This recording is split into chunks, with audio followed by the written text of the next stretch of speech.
They're known as the laughing gurus who had joined us last year for a hilarious time on the show with their mega doses of laughter and great humor. Well, even though laughter is a mandatory prescription in the workshops they run, it is not the main course. So how do we get these happy genes? Well, Greg Allen, GM of the Singapore Marriott, had his staff boost their happy genes in a workshop. We spoke to him along with Avi Liran and Lenny Revich, the optimism coaches who ran the workshop. We asked them to share their secret recipe to happiness. Because in my opinion, there is nothing more important than laughter. It's a God-given gift to really get rid of, and it's a pleasurable thing. I have a grandson who's 14 months old, and he can't speak, of course. He doesn't have a language. The only language we have when I see him and he sees me is he goes up to me and he wants me to laugh because it feels good, and he goes like this. Sounds like my well, kid. I mean, it's true. Laughter has a wonderful effect on people. But Greg, in your job running a hotel, I mean, it's serious business, and I'm sure you have lots of daily stresses. So why did you go to these guys? Why did you think, yeah, I need a bit of laughter here in the company? Well, we have around about 500 associates in our hotel, and they, amongst them, have thousands and thousands of interactions with our guests. We call these touch points. They have an opportunity to make this touch point really a positive outcome for both them and for our guests, and make our guests really experience some excellent service. But they must feel optimistic that the outcome is going to be very, very positive. And Lenny and Avi have done a lot of coaching with our associates to make them see, yes, there are challenges in everyday work, but if you attack them positively, then there's always going to be a great solution. So to almost see the happy side of a problem. Is that right? Almost. Well, the humor in a disaster. Always. to laugh at the issue and say, okay, I'll help you, but not get all frustrated and stressed about it. I mean, Avi, you tell us. It's much of a choice. You have two ways. There's a problem. Problem happen everyday life. And actually, we remember, as guests of hotel, not so much if everything went smooth, but if somebody solved in a gracious way the problem that I have, if somebody was sympathetic to me and tries utmost. And then we put a nice letter because we feel good about that person and we made his day as well. Problem happens. Now, if you focus your energy on the solution and you say, okay, what can I take out of it and learn not to repeat my mistakes and be jolly about it, your attitude will be transferred to others. You smile. People smile back at you. This morning, I went to the elevator. I stopped the elevator and I let that person come in, and he smiled. And he smiled at me, he charged me. Then the cleaning lady came, and I said, Ni hao ma. And she was shocked that I speak Chinese. I said, how and how? And that made my day. I'm sure it made her beginning of a day. But do you think, I mean, you've lived a long time in Asia, Avi. Do you find that, you know, being a little bit stressed or tense is specific to Asian culture, you think, in a way? Because we're so anxious to get everything right?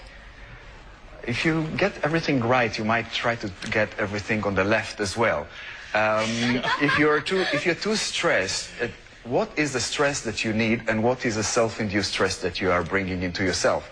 Is it healthy just to make everything go inside and eat yourself? And then we have a wonderful thing like the bullfight, as easier done than said, that we train our people and say, let's do something that you will not forget. Let's assume that you have a problem and it's coming to you. Now, what do we do with it? Do we let the bull come into us? What do we talk about people that take everything here and put the cape here? We said people take it to the heart. And the people that come and take it here, we say people that are eating themselves. So we say, why don't we imagine that this is a problem, is running, coming to you like a bull, and use the cape. Can we demonstrate it? Well, yeah, I think that's the best way. I'm going to say, show us what you're talking about. Great. Take the bull by its horns. Would you be jolly to help me demonstrate it? Certainly. All right. The things you're making Greg do on national television. Well, just step back right here, guys. Don't go too far because the camera's out. Yeah. We got to do it right here. Right here. Okay. Okay. Right here. In front of the table. I'll just get my cape organised. How's that? Good cape's very important. So if Greg imagined that I am the problem that he has a choice now. I'm going to be the bull, the problem. Yeah. So, and I'm going to go, ole, ole! And I'm going to crash into our desk. So what Greg actually do, he played with a problem. He had a choice what to do. And the red cape, as Lenny wrote in his wonderful book, is actually our ego. Sorry, grab a seat, guys. I don't miss out on the conversation. So what you're saying is, I mean, that demonstrated, again, when he let you go by on the side, that you're letting the problem go by you? I mean, are you how are you ignoring- resolving it? How does that represent the You don't issue? get attached to the problem. The thing is that people get so attached to who they are and to their egos and what's going on and how to make a thing come out the way they want it to come out. And just put the cape to the side, you watch the problem go by, you see it differently. It's like taking the problem, putting it here. What happens is you have no vision. I take the problem, I put it here. It's the same hand, the same amount of fingers. I just see it differently. It's just looking at things differently, choosing an attitude. I had a cab driver, give you an example. I was with a cab driver. We were in a traffic jam, and he was smiling. And I said, how is it that you're a cab driver and you're smiling? And he said, I used to get upset at traffic jams until I realized the traffic jam just doesn't care.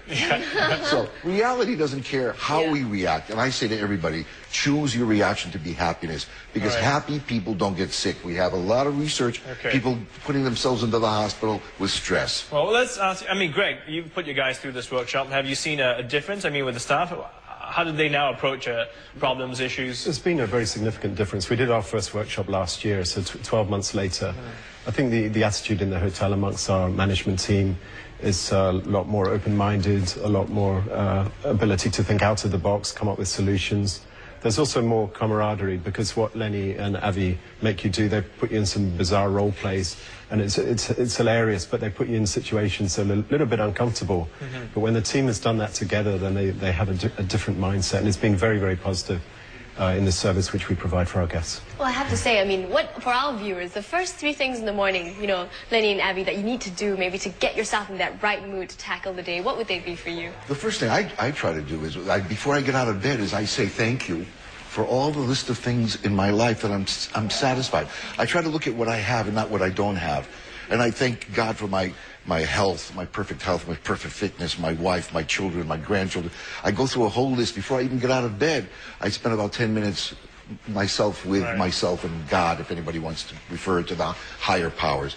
I get out, I go to the mirror. The first thing I do is I give myself some compliments. You know, I say, hey, you had a great night last night. Thank you for getting up this morning on time. I smile and I say, without you, I'm nothing. You know, this is what I say to the mirror. And then I just smile and go like this. Abby, do you have different techniques, or this is about the same? Multiple techniques. One of them, especially when you feel down, and my wife would vouch that I'm not high all the time. And she would say, yeah, I go on national TV and say that you are a fake because you didn't smile today. My wife also said, I'm going to show the world what you really are. Smiling all the time. Two techniques. One of them is compassion. Whenever you're angry, remember how compassionate you are and say, be kind, be kind, be kind, because I can take another action and be angry at others, but it's my choice. So especially at the angry moment, use the compassion part of you. And another thing, entertain yourself. I was walking very nervous before this show, and I sang, and some people here were looking at this weirdo. They say, I feel good. Da-na-na-na-na-na. Da-na-na-na-na-na. Okay. Can we keep him on the show? Yeah. You guys might take a while to get out of the house in the morning, though, I think. But anyway, and lastly... We just wake up 15 minutes early. And lastly, Greg, so what do you do now that you wake up in the morning? I've learned a lot from both of these gentlemen. I've really, changed my mindset, and I see everything in much clearer perspective now, and everything's relative. I was saying to Abby earlier, yesterday, my dog got castrated, unfortunately, but I was having a bit of a tough day at work, and I just was laughing to myself, saying, well, I think I'm having a tough day, but it's not half as bad as the day he's having. You've got to be careful. Your dog might be watching TV sorry, right now. sorry. You got to put everything in perspective. Thanks so much for coming.